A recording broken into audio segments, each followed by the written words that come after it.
الرحمن الرحیم الحمد للہ رب العالمین بارئ الخلائق اجمعین والعاقبۃ لأہل التقوی والیقین الصلاۃ والسلام علی سید الانبیاء والمرسلین سیدنا و مولانا شفیع ذنوبنا و طبیب نفوسنا و حبیب قلوبنا حبیب الہ العالمین ابی القاسم محمد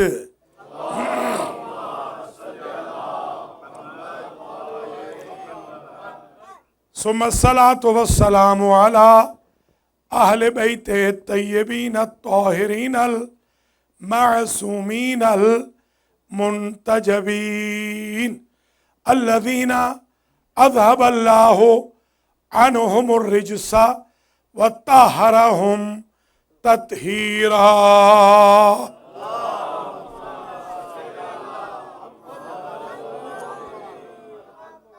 سیما بقیت اللہ الاعظم روحی و ارواح العالمین لتراب مقدمہ الفدا عجل اللہ تعالی فرجہ الشریف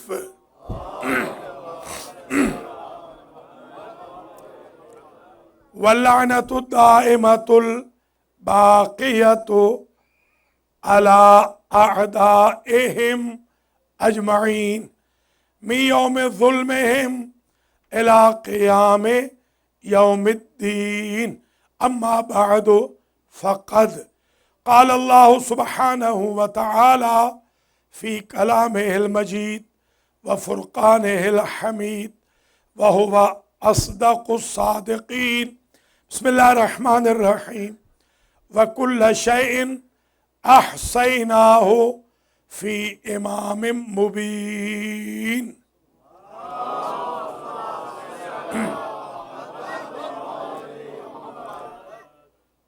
قابل قدر سادات و مومنین و مومنات، المہدی سینٹر بروکلن نیو یارک میں 1439 ہجری کے عشرہ محرم کی بعنوان مقدمہ امامت آج تیسری مجلس عزا ہے، اور ہماری گفتگو اس پیرائے میں آ گئی تھی کہ قرآن میں 7 مرتبہ لفظ امام آیا ہے، 5 آیتیں میں پڑھ چکا ہوں، 2 آج ابتدا میں پڑھتا ہوں تاکہ آہستہ آہستہ آیتوں کا کورم پورا ہوتا جائے۔ ایک آیت ریپیٹ ہوئی ہے، بالکل ٹکڑا جو ریپیٹ ہوا ہے، جو ہمارا شاہد ہے وہ یہ ہے وَمِن قَبْلِهِ کتاب موسیٰ اماما ورحمہ، اس سے پہلے موسیٰ کی کتاب گزر چکی ہے، تورات، جو امام بھی تھی اور رحمت بھی تھی۔ 2 جگہ تورات کو امام کہا، تورات کو 2 جگہ وَيَتْلُوهُ شَاهِدٌ مِّنْهُ، یہ جو آخری رسول ہے ان کا جو گواہ ہے وہ ان کے پیچھے پیچھے قدم پہ قدم رکھتا ہوا آتا ہے۔ اس کے بعد یہ کہا وَمِن قَبْلِهِ، اس سے پہلے کتاب موسیٰ، موسیٰ کی کتاب گزری ہے، امام و رحمہ، امام بھی تھی رحمت بھی تھی۔ پتہ چلا اس تابع رسول کو عام نہ سمجھنا، اس کا سٹیٹس یہ ہے کہ کتاب ہوتا تو کتاب اللہ ہوتا، بندہ ہے تو ولی اللہ ہے۔ وہ امام، تورات امام ہے، تورات رحمت ہے۔ ایک بات طے ہو گئی، امام کی ایک شرط اور آ گئی، امام وہ ہوگا کہ تورات کو اور اسے اگر ایک پلڑے میں رکھا جائے، کوئی سمجھ رہے یا نہیں، تو عصمت کے عنوان پہ وہ ایک جیسا ہو. جیسے کتاب لا ریب فیہ ہو، ویسے امام لا ریب فیہ ہو.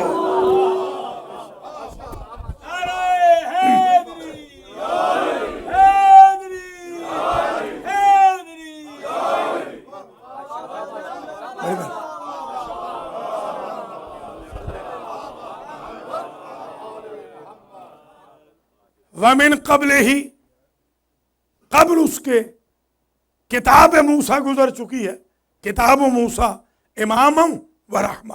اب مجھے بات سمجھ میں آئی کہ ہمارے مولا عموماً کیوں فرماتے تھے لَوْ سُنِيَتْ لِيَ الْوِسَادَةُ فَجَلَسْتُ عَلَيْهَا لَحَكَمْتُ بَيْنَ أَهْلِ التَّوْرَاةِ مِنْ تَوْرَاتِهِمْ وَبَيْنَ أَهْلِ الزَّبُورِ مِنْ زَبُورِهِمْ وَبَيْنَ أَهْلِ الْإِنْجِيلِ مِنْ إِنْجِيلِهِمْ وَبَيْنَ أَهْلِ الْفُرْقَانِ مِنْ فُرْقَانِهِمْ.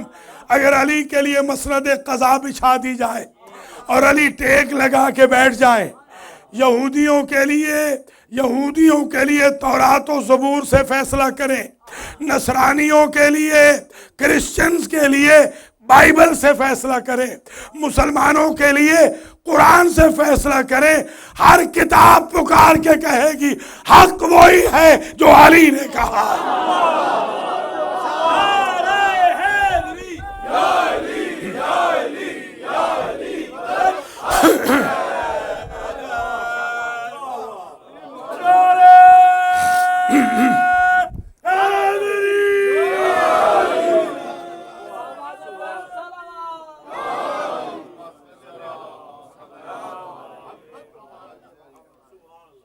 یہ 7 آیتیں آ گئی. اب آئیے 5 آیتیں وہ شروع کریں ائمہ والی. پہلی آیت تو یہ ہے فَقَاتِلُوا أَئِمَّةَ الْكُفْرِ، پس تم مسلمانوں لڑو، قتال کرو، مارو کفر کے اماموں کو. تو ہر امام اچھا نہیں ہوتا، امام کی نسبت چاہیے. کفر کا بھی امام ہے، کفر کے بہت سارے امام ہیں اور ان کے ساتھ قتال کا حکم ہے، لڑو ان کے ساتھ. یا اللہ لڑنے کو تو ہم تیار ہیں، مگر ہمیں یہ بتا کہ کفر کا امام ہوتا کون ہے. اللہ نے آگے وضاحت کی انہم لا ایمان لہم، کفر کے امام وہ ہوتے ہیں کہ جو وعدوں کا پاس نہ کریں، جو قسمیں کھا کے مکر جائیں، جو وعدے کر کے مکر جائیں، خواہ وہ الستو اولا کا وعدہ ہو یا من کن مولا کا وعدہ.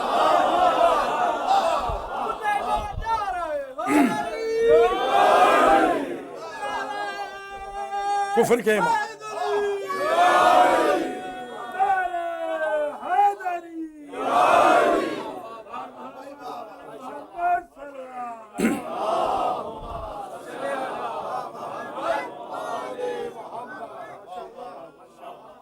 اور آیت سنیں وَجَعَلْنَاهُمْ أَئِمَّةً يَدْعُونَ إِلَى النَّارِ. اللہ فرما رہا ہے یہ وہ امام ہیں جو دعوت دیتے ہیں لوگوں کو جہنم کی. جیسے ہمارے امام دعوت دیتے ہیں جنت کی، ان کے امام دعوت دیتے ہیں جہنم کی. جو جنت والے ہیں وہ جنت کی دعوت دیں گے، جو جہنم والے ہیں جہنم کی دعوت دیں گے. تو ہر امام کے پیچھے نہ جانا، دیکھنا جنتی ہے یا جہنمی ہے. اب سمجھ میں آئی بات ہمارے اماموں کے بارے میں کیوں کہا گیا کہ یا علی انت قسیم النار والجنہ، اے علی آپ جنت اور دوزخ کے تقسیم کرنے والے ہیں. اور الحسن والحسین سیدہ شباب اہل الجنہ، حسن و حسین جنت کے جوانوں کے سردار ہیں. مجھے عزت علی و حسنین کی قسم باقیوں کے اماموں کے بارے میں یہ بھی نہ آیا کہ وہ جنتیوں کے غلام ہیں، ہمارے اماموں کے بارے میں وہ جنتیوں کے سردار ہیں. یا علی یا علی.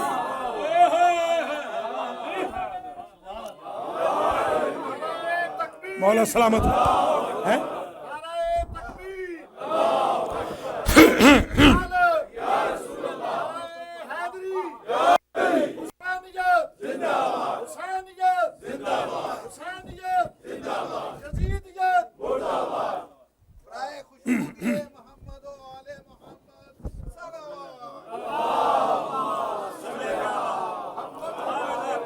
مولا سلامت رکھے آپ، آباد و شاد رہیں.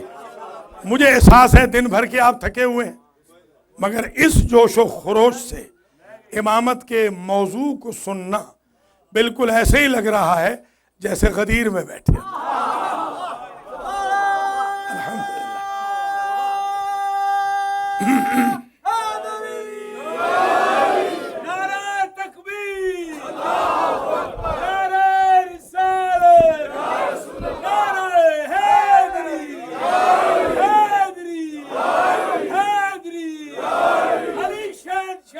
حسین بادشاہ، علی شہنشاہ، حسین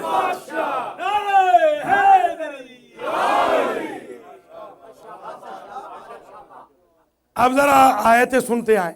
یہ ہو گئے کفر کے امام جو وعدہ خلاف ہو، جو قسموں کا پاس نہ کریں، قسمیں کھائیں اور مکر جائیں. اور یہ ہو گئے جہنم کے امام جو لوگوں کو جہنم کی طرف بلا رہے ہیں. یا اللہ تو وضاحت کر کہ یہ جہنم والے امام کون ہیں. اللہ نے عجیب جملہ رکھا، وَأَتْبَعْنَاهُمْ فِي هَٰذِهِ الدُّنْيَا لَعْنَةً وَهُمْ فِي الْآخِرَةِ مِنَ الْمَقْبُوحِينَ. اگر تم ڈھونڈنا چاہتے ہو کہ جہنمی امام کون سا ہے تو جہنمی امام وہ ہے جن کے پیچھے ہم نے لعنت لگا دی ہے.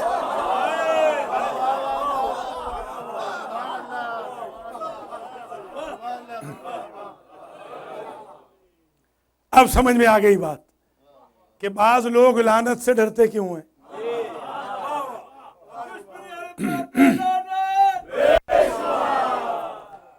ہم نے ان کے پیچھے لعنت لگا دی ہے دنیا میں، اور آخرت میں ہم انہیں اوندھے منہ جہنم میں ڈال دیں گے. تو یہ ہو گئی نشانی جہنمی امام کی کہ جہنم کی طرف بلانے والا امام وہ ہے کہ جو دنیا میں لعنت سے جان چھڑا نہیں سکتا. اتبعناہم، اللہ فرما رہا ہے ہم نے لعنت لگا دی ہے پیچھے. تو اب لعنت کو نہ روکنا، ورنہ جنتی امام میں اور جہنمی امام میں کوئی مابہل امتیاز نہیں رہے گا. لعنت رہے تاکہ پہچانا جاتا رہے کہ کون جہنمی امام ہے. جنتی امام اماماً و رحمہ، جہنمی امام اتبعناہم فی ہٰذِهِ الدنیا لعنتاً. جہاں جہاں جہنمی امام جائے گا وہاں وہاں پیچھے لعنت جائے گی. اب مجھے سمجھ میں آئی بات. ہر جنگ میں اپنا نام لکھوانے والے مبالہ میں کیوں نہ گئے؟ اس لیے کہ یہ میدان تھا لعنت کا، احد کا نہیں تھا کہ بھاگ کے آ جائیں. یہ تو گھر بھی پہنچ جائے گی. اتبعناہم، گھر بھی آ جائے.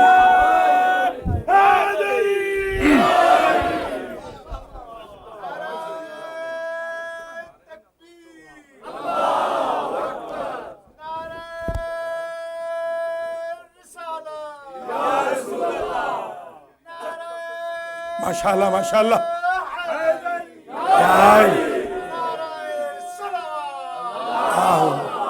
صلی اللہ.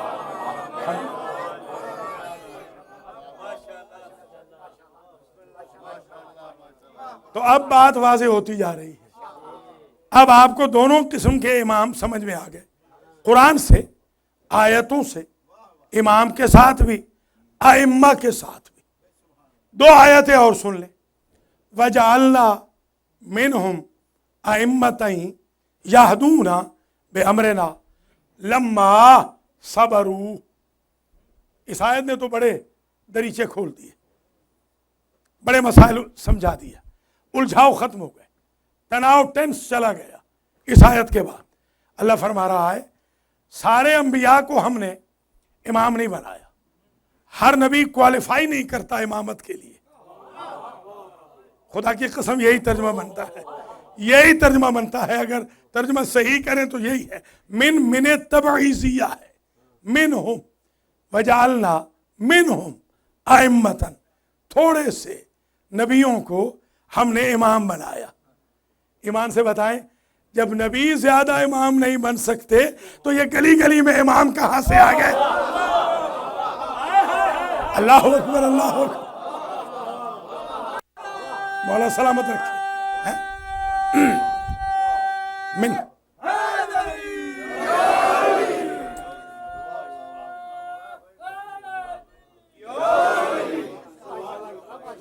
تھوڑے سے نبیوں میں سے تھوڑے سے ہم نے امام بنائے، زیادہ نہیں۔ ایک بات اور سمجھ میں آ گئی، امامیہ ہمیشہ تھوڑے رہیں گے، کیوں ہم نے امام ہی تھوڑے بنائے ہیں، تو تھوڑے ہونے پہ کبھی پریشان نہ ہونا۔ ہم نے تھوڑے نبی بنائے امام، اور کیوں بنائے؟ یہدون بامرنا، وہ ہدایت کرتے تھے ہمارے امر سے۔ تو امام وہ ہوتا ہے جو امر الہی سے ہدایت کرے، جو اپنی ول کو شامل کرے، وہ امام نہیں ہوتا۔ یہ مولانا حضرات یا خطیب یا ذاکر ممبر پہ بیٹھ کے اپنے تئیں تفسیریں کریں تو حضور فرماتے ہیں فل یتبوا مقعدہ بالنار، فوراً جہنم میں ڈال دیے جائیں گے۔ من فسر القرآن برائیہ، ہمیں حق حاصل نہیں ہے کہ ایک آیت کا ترجمہ بھی ادھر سے ادھر کریں یا کہیں میں یہ سمجھتا ہوں۔ بھیا میں یہ سمجھتا ہوں صرف شارع کہہ سکتا ہے جس کے سامنے شریعت بنی ہو۔ یہ آج میں محفل شاہ خراسان میں عصر کی مجلس میں کہہ آیا ہوں کہ کچھ میرے دوست کہتے ہیں کہ ہم ممبر پہ آتے ہیں کچھ اور سوچ کر، یہاں عطا ہو جاتا ہے غیب سے۔ میں نے کہا آپ نبوت کا دعویٰ کرنے جا رہے ہیں؟ خدا کا خوف کرو بھائی، وہ نبی ہوتا ہے، غیب سے آتے ہیں یہ مضامین خیال میں، یا غالب ہوتا ہے؟ آپ کوئی نبی ہیں یا غالب ہیں؟ آپ تیاری کر کے آئیے، پوری تیاری کر کے آئیے۔ آپ وقت لے رہے ہیں قوم کا، تیاری کر کے آئیے، یہ خطبہ کو سمجھائیے، ذاکرین کو سمجھائیے، تیاری کر کے آئیں، غلط روایتیں نہ پڑھیں، جھوٹی روایتیں نہ پڑھیں، تفسیر بالرائے نہ کریں۔ یہی مذہب محمد و آل محمد ہے۔ تو آپ نے ملاحظہ فرمایا کہ یہ جو ہدایت کرتے تھے ائمہ، وہ ہمارے امر سے، اللہ کے امر سے۔ امام وہ ہوتا ہے جو امر الہی سے ہدایت کرے، جنتی امام وہ ہے الہی سے ہدایت کرے، جہنمی امام وہ ہے جو ابلیس کے امر سے ہدایت کرے، یا اپنے نفس کے اندر کے نفس کی خواہشات سے ہدایت کرے۔ تو امامت کی ایک شرط آ گئی، امام اس کو ہے حق کا کہ جو ہدایت کرے امر سے۔ تبھی تو ہم نے جتنے امام بنائے ہیں سارے ولی الامر ہیں۔ اللہ اکبر، اللہ اکبر۔ ہم نے ولی الامر کو مانا، اولی الامر، شاباش،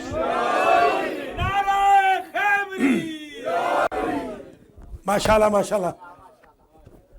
تو یہ بات واضح ہو گئی کہ یہدون بے امرنا، ہدایت کرتے ہیں بے امرنا، ہمارے امر سے۔ اچھا یہ تو ٹھیک ہے، ہدایت امر سے کرتے ہیں، ان کو آرڈر ہے، کمانڈمنٹ ہے، اللہ کا حکم ہے۔ یا اللہ یہ تو بتا کہ ان کی صفت کیا ہے۔ دیکھیے عجیب صفتیں آ رہی ہیں اماموں کی۔ یہ جو اچھے امام ہیں جو ہدایت کرتے ہیں تیرے امر سے، ان کی نشانی کیا ہے؟ فرمایا لما صبرو، انہوں نے زندگی میں کبھی بے صبری نہیں کی۔ تو امامت اور صبر کا چولی دامن کا ساتھ ہے۔ امام بے صبر نہیں ہوگا، بے صبر امام نہیں ہوگا۔ جملے کی قدر کرنا، جو جنگوں سے بھاگتے رہے سب کچھ بنا لینا، وہ امام نہیں بن سکتے۔ امام وہ ہے جو صبر کرے، صبر، پیشنس کے ساتھ رہنا ہے۔ اور یہاں مجھے ایک حدیث بھی یاد آ گئی، امام جعفر صادق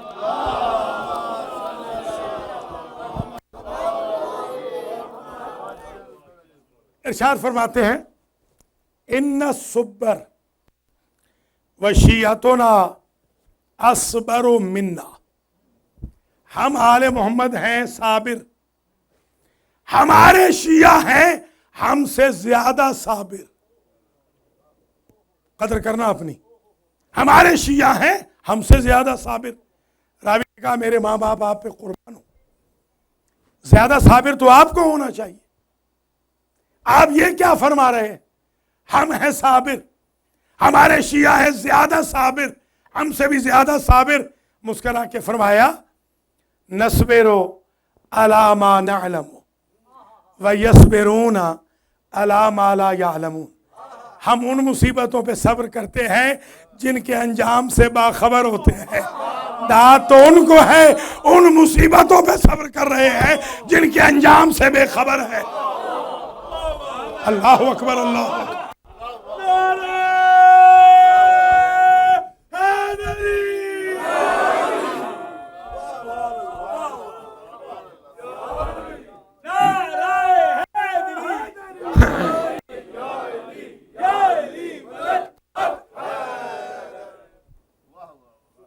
ایک آیت اور سن لیں،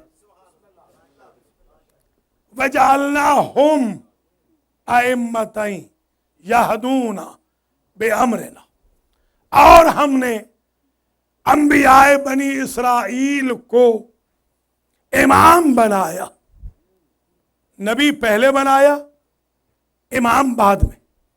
نبوت پہلے ہے اصول دین میں، امامت بعد میں۔ حضور کو چھوڑ کر درجہ نبوت نیچے ہے، درجہ امامت اوپر ہے۔ دلیل دوں، قال ومن ذریتی، کل کی آیت، کہا کہ قال انی جاعلک للناس اماما، یہ جو امتحان میں 100% نمبر لے ہیں، 100%، تو میں بنانے والا ہوں تمہیں لوگوں کا امام۔ قال ومن ذریتی، بنا ہی رہا ہے تو امامت کو میری ذریت میں رکھ دے۔ نبوت نہیں مانگی، ابدیت نہیں مانگی، عصمت نہیں مانگی، اولو العزمیت نہیں مانگی، صاحب شریعت ہونا نہیں مانگا، صاحب دین ہونا نہیں مانگا، خلت نہیں مانگی، رسالت نہیں مانگی، مانگی تو امامت۔ کبھی آپ نے سوچا ہے رسالت کیوں نہیں مانگی، نبوت کیوں نہیں مانگی، امامت کیوں مانگی؟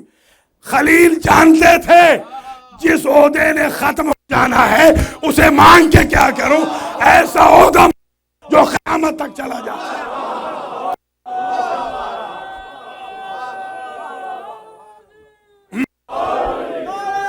سمجھ گئے؟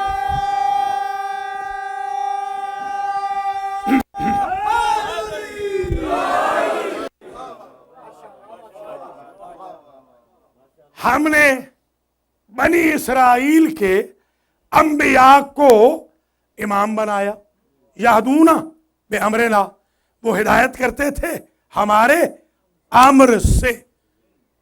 وَأَوْحَيْنَا إِلَيْهِمْ فِعْلَ الْخَيْرَاتِ، شرطیں طے ہو رہی ہیں امامت کی، اور ہم نے وحی کی ان پر خیرات کی، کہ خیرات جمع ہے خیر کی۔ انہیں ہم نے کہا خیر کرتے رہنا، خیر کرتے رہنا۔ ایک بات اور طے ہو گئی، امامت ادھر ہوگی جدھر خیر العمل کا نعرہ ہو۔ خیر سمجھے ہیں؟ خیر، خیر، خیر کی ہم نے انہیں وحی کی، اور کیا کہا؟ وَإِقَامَ الصَّلَاةِ، اور نماز قائم کرنے کی، وَإِيتَاءَ الزَّكَاةِ، اور زکوٰۃ دینے کی۔ تو امامت ادھر ہوگی جدھر اقامہ صلاۃ ہو، امامت ادھر ہوگی جدھر ایتاء زکوٰۃ ہو۔ اگلا جملہ ایسا ہے کہ انشاءاللہ محنت سہارت ہو جائے گی، وَكَانُوا لَنَا عَابِدِينَ، ہم نے ان کو اس لیے انبیاء بنی اسرائیل کو امامت کا منصب دے دیا کہ وہ کنورٹڈ نہ تھے.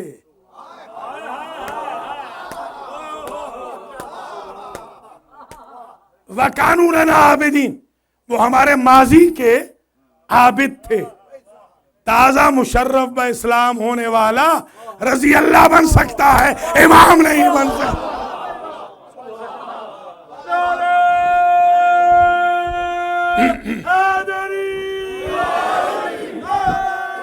شاباش شاباش.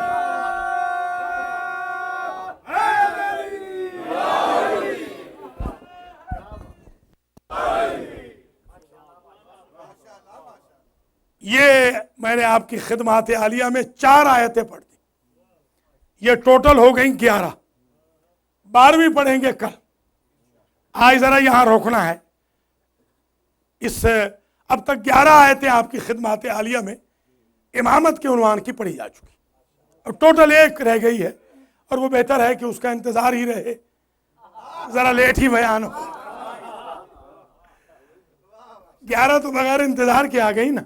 اب 1 کا انتظار ہے، وہ انشاءاللہ کل آ جائے گی. مگر اس سے پہلے آج تقریر تمام کرنے سے پہلے ایک نقطہ ہدیہ کرنا ہے. اگر میں 1439 ہجری کی محنت کو اس ایک نقطے میں بھی کنڈینس کر دوں تو یہ مبالغہ نہیں ہے جو میں نقطہ پڑھ رہا. ایک صاحب ہیں آیت اللہ العظمیٰ تہرانی، یہ میرے دوست بھی رہے ہیں بڑا عرصہ، ہے مجتہد اعظم، بڑا بلا کا حافظے والا انسان ہے. انہوں نے کتابیں لکھی ہیں 6 جلدوں میں امامت کے عنوان پر، 6 جلدوں میں. اور میں نے ایک مولانا سے بلیک میں خریدی تھی. بلیک کا مطلب یہ ہوتا ہے کہ انہوں نے کہا کہ بھئی کتاب تو ہے اتنے کی، دوں گا اتنے میں. میں نے کہا میں ڈبل دوں گا، کیونکہ میں نے اشرہ تیار کرنا تھا اس وقت امامت کا. تو اس میں سے میں ایک حدیث پیش کر رہا ہوں، آپ اپنے اذہان عالیہ میں محفوظ فرمائیں. پہلے سن لیں نام امام جعفر صادق سلام اللہ علیہ کی یونیورسٹی میں طلبہ تھے ٹوٹل 4000. 3500 تھے سامنے، ہاسٹل میں رہ رہے ہیں، شہر میں رہ رہے ہیں، جو تجربہ گاہ ہے اس سے استفادہ کر رہے ہیں.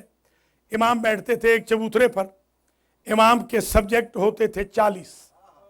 یہ دنیا کی واحد یونیورسٹی تھی کہ 40 سبجیکٹ ایک پروفیسر پڑھاتا تھا. پڑھا رہے تھے امام. ایک صاحب ہیں، جوان ہیں، بالکل جوان، یہ جیسے ہمارے بچے بیٹھے ہیں نا، بالکل جوان، 18 سال ان کی عمر ہے، شادی شدہ بھی نہیں ہے. نام ہے ہشام ابن سالم. سالم بھی زندہ ہے، باپ بھی، دادا بھی زندہ ہے. یہ 18 سال کا جوان ہے ہشام. یہ امام کے بیت الشرف میں ہوتا تھا، امام کا خاص چہیتا تھا یہ. اور ادھر امام کے پاس کچھ لوگ آئے، انہوں نے کہا عامر ابن عبید نے، جو دشمن آل محمد ہے، پورے شہر میں، ڈاؤن ٹاؤن میں، مدینے کے غضب کر رکھا ہے آپ کے خلاف بولنے کا. ایک مرتبہ امام علیہ السلام کی نظر خطاب 3500 میں سے ایک پہ گئی کہ یا ہشام قم. ہشام بننے کی کوشش کرو جوانوں. یا ہشام قم، اے ہشام کھڑا ہو، اخرج، نکل میرے پاس سے، وناظر، اور جا کر مناظرہ کر عامر ابن عبید سے. تو اس نے جواب میں کہا سرکار کچھ میٹیریل تو عطا فرما دے. جس پوائنٹ پہ مناظرہ جیتا، استاد نے پڑھایا، شاگرد نے ہزاروں کے مجمع میں جا کر مناظرہ جیتا، 85 سال کے بوڑھے سے 18 سال کے جوان نے. جوانوں اپنا لیول بلند کرو. تم آل محمد کے ماننے والے ہو، تمہارے سینوں میں مولا علی کی محبت ہے. صادق آل محمد کی یونیورسٹی کے علوم آپ تک پہنچے. ہشام بنو.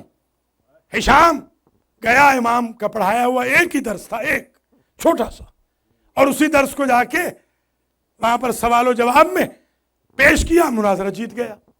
واپس آیا، رجع علی الامام متبسمن، ابھی امام کلاس پڑھا ہی رہے تھے کہ مناظرہ جیت کے آ گیا، سرکار مبارک ہو، مناظرہ جیت لیا۔ سارے مجمع سے امام تم بیٹھے رہو، اب ہشام بتائے گا اس نے کیا کہا، اس نے کیا کہا۔ یہ مناظرہ منع نہیں ہے، یہ گالی گلوچ منع ہے، یہ بلڈ پریشر ہائی کرنے منع ہے، لڑائی جھگڑے منع ہے۔ مناظرہ تو کرنا چاہیے، مناظرہ مباحثہ ڈائلاگ ہونا چاہیے۔ حق و باطل کی ظاہر پہچان کیسے ہوگی اگر مناظرے نہیں ہوں گے؟ تو حق و باطل کی پہچان کیسے ہوگی؟ افسوس یہ ہے کہ آج مناظرے وہ کر رہے ہیں جن کو نظر کا معنی نہیں آتا۔ یہ المیہ ہے، یہ المیہ ہے۔ تو سرکار کے پاس یہاں کھڑا ہو گیا، سرکار نے کہا بتاؤ عامر ابن عبید کو تم نے کیا کہا، کیسے وہ ہار گیا؟ وہ تو کئی دنوں سے اپنے آپ کو جیتا ہوا سمجھتا تھا کہ سرکار میں نے ہی مجمع تھا بہت، میں نے اس سے ایک سوال کیا، یا عامر ابن عبید حل عندک عین، تو کہتا ہے نا کہ امامت کی ضرورت نہیں ہے، یہ بتا تیری آنکھ ہے؟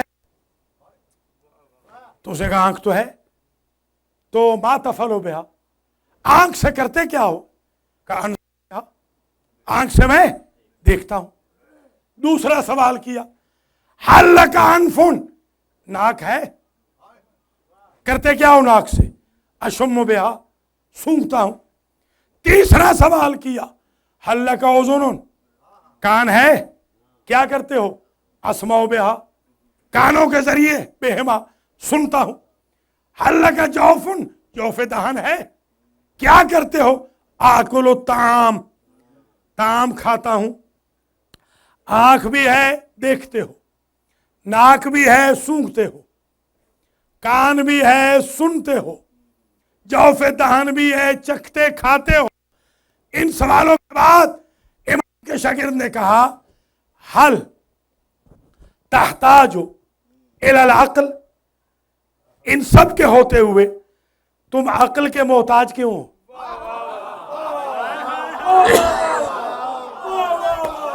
اللہ اکبر، اللہ اکبر۔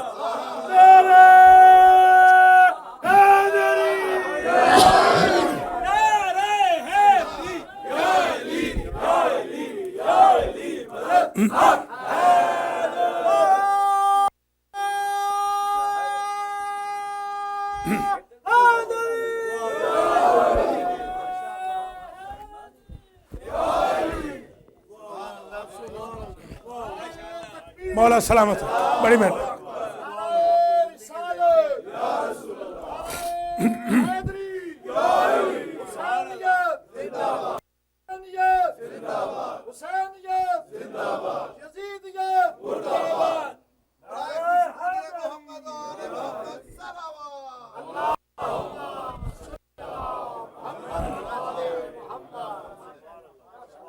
حل تحتاج الی العقل، پھر بھی محتاج؟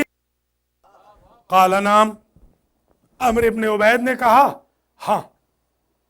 اس کے گواہ بھی لکھے ہیں باقاعدہ، حمران ابن اعین، محمد ابن مسلم اعیان گواہ بھی ہیں۔ وہ بول نہیں رہے، وہ سینئر ہیں ہشام سے مگر بول نہیں رہے۔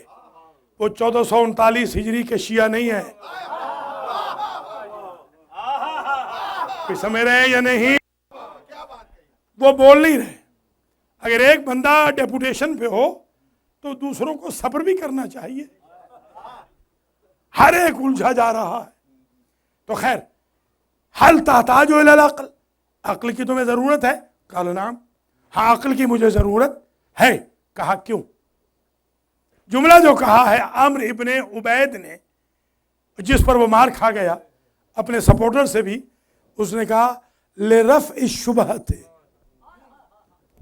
اس لیے مجھے عقل کی ضرورت ہے کہ غلط نہ کھاؤں، غلط نہ دیکھوں، غلط نہ سنوں، غلط نہ رکھوں۔ کہا تیرے یہ غلط ٹھیک کون کرتا ہے؟ کہا عقل۔ بس یہی جواب ہے، جس طرح تمہارے اعضاء و جوارح پر تجھے اعتبار نہیں، ہمیں امت میں اعتبار نہیں، امام کی ضرورت ہے جو رفع اشتباہ کرتے رہے۔ نعرہ اکبر اللہ۔ نعرہ رسالت، نعرہ حیدری، محمد صلی اللہ۔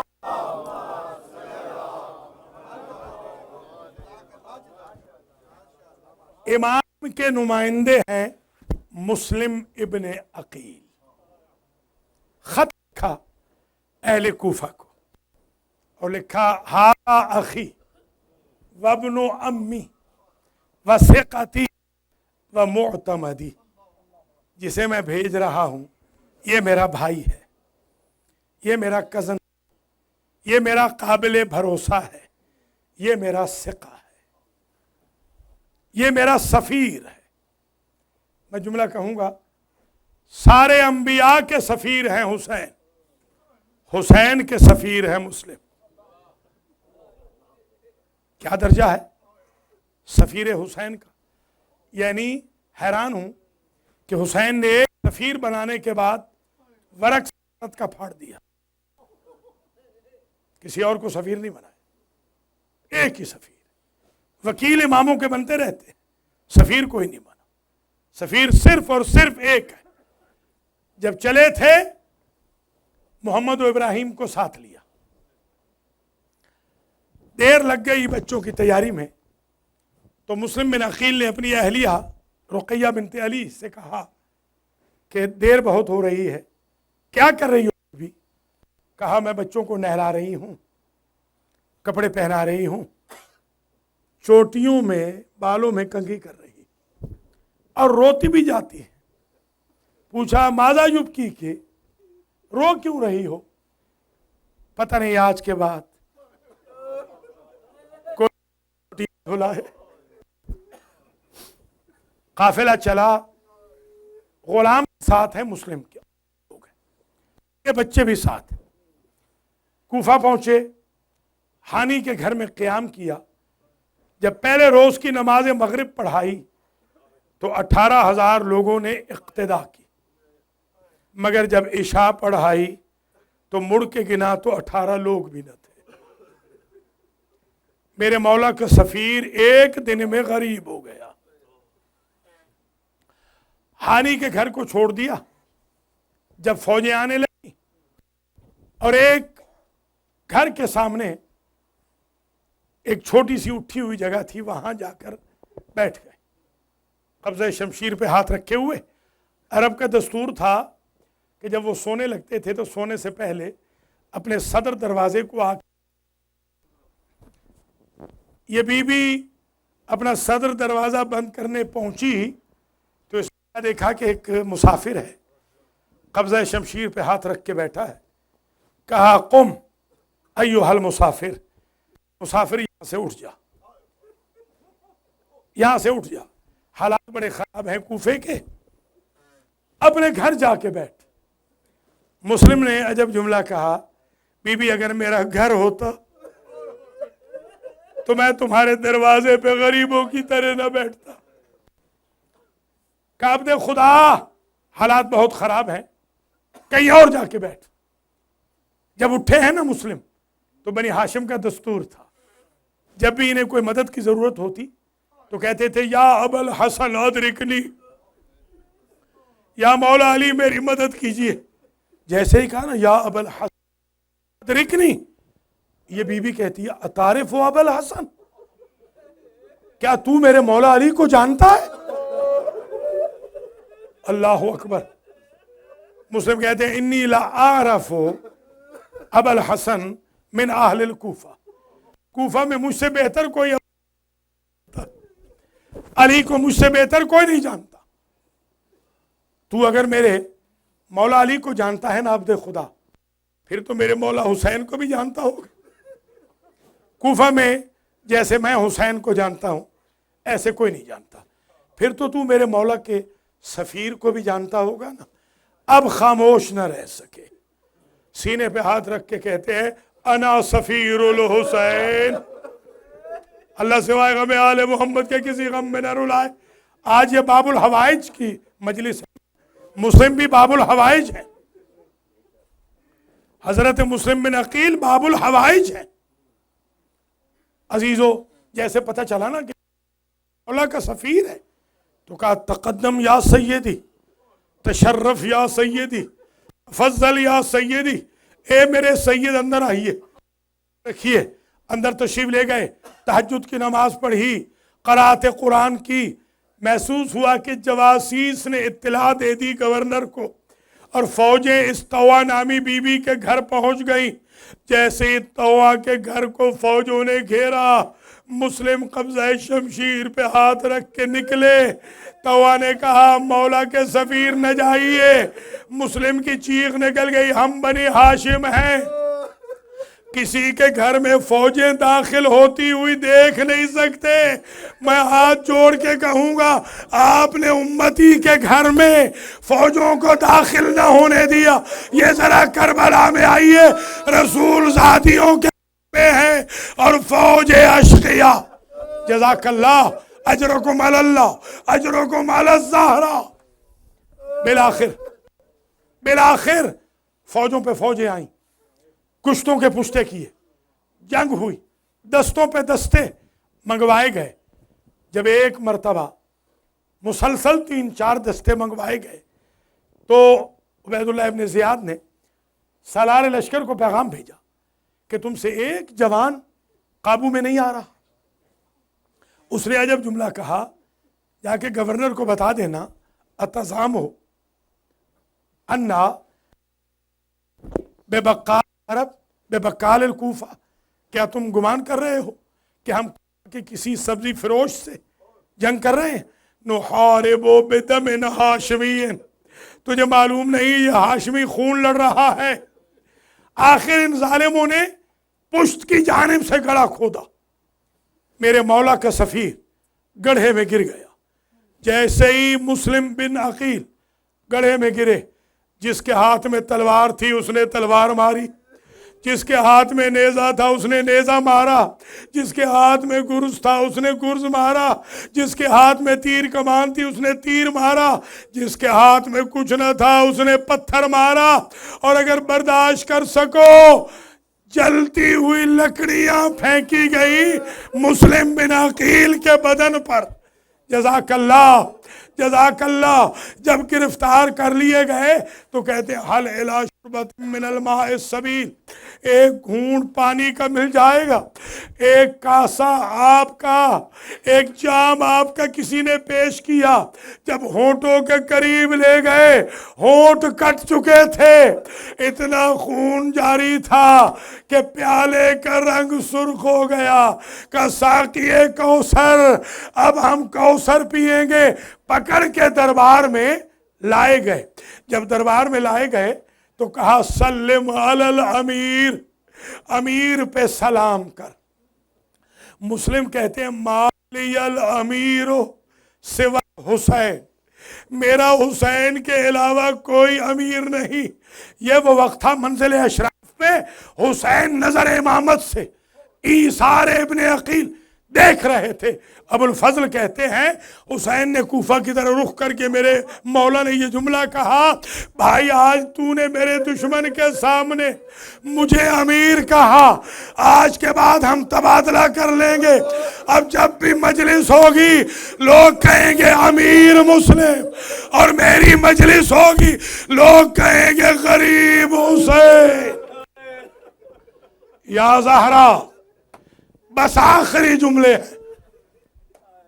دارالامارہ کی جائے گئے، دارالامارہ کی چھت پہ جلاد سے کہا، جلاد ہاشمی جوان کا سر قلم کر کے زمین پہ پھینک دو، اس سے تلوار نہیں چلتی، تلوار جاتی ہے۔ ایکسپرٹ جلاد ہے، تلوار گر جاتی ہے۔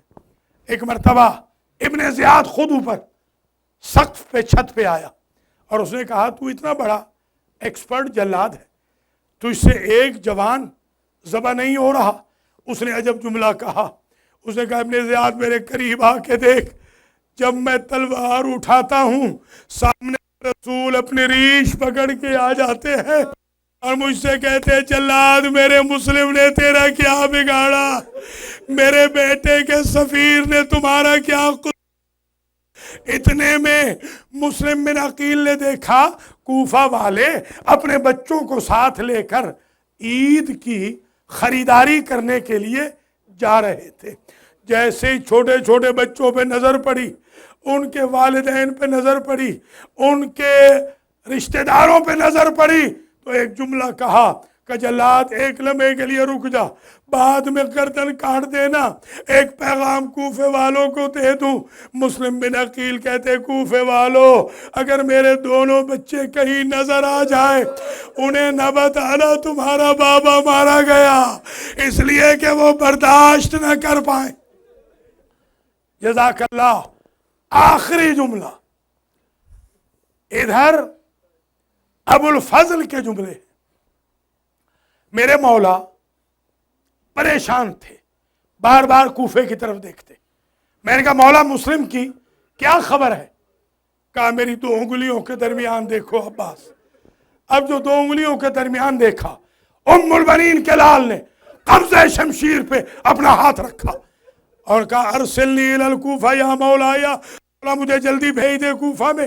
کہا جنگ کرو گے؟ کہا مولا جنگ کا تو وقت نہیں، ابھی جب مسلم کا سر کٹ کے زمین پہ آئے گا تو میں اپنی ابا کا دامن کروں گا، اپنے بھائی کا سر اپنی ابا کے دامن میں لوں گا۔ حسین ابن علی کی چیخ نکل گئی، کہا ذرا کوچے میں دیکھ عباس۔ اب جو عباس نے کوچے میں دیکھا ایک برقع پوش بیوی ہے جو اپنی ابا کا دامن پھیلا کے کہ آ میرے بیٹے کے سفیر، آ میرے بیٹے کے سفیر۔ حضرت مسلم خود شہید ہوئے، سال کے بعد 2 بیٹے شہید ہوئے۔ 2 بیٹے ان کے کربلا میں تھے، شہیدوں کے نام پڑھیے۔ مسلم بن عقیل کے 2 بیٹے کربلا میں، ایک بچی ہے مسلم کی جو شام غریبہ میں گھوڑوں کی ٹاپوں تلے رون دی گئی، شہید ہو گئی۔ ایک جملہ، یہ جملہ جو مشہور ہے بی بی زینب کے بارے میں، یہ درست نہیں ہے۔ بی بی زینب کی اور اولادیں تھیں مدینے میں۔ یہ جملہ بی بی رقیہ نے کہا تھا، بھیا گواہ رہنا میری نسل برباد ہو گئی، میری نسل ختم ہو گئی، میرے بچوں کی کوئی خبر نہیں، یہ بچے شہید ہو گئے۔ ایک عاتقہ بیٹی تھی، اس کا گوشت بھی گھوڑوں کی صبح کے ساتھ مل گیا۔ ماتم حسین۔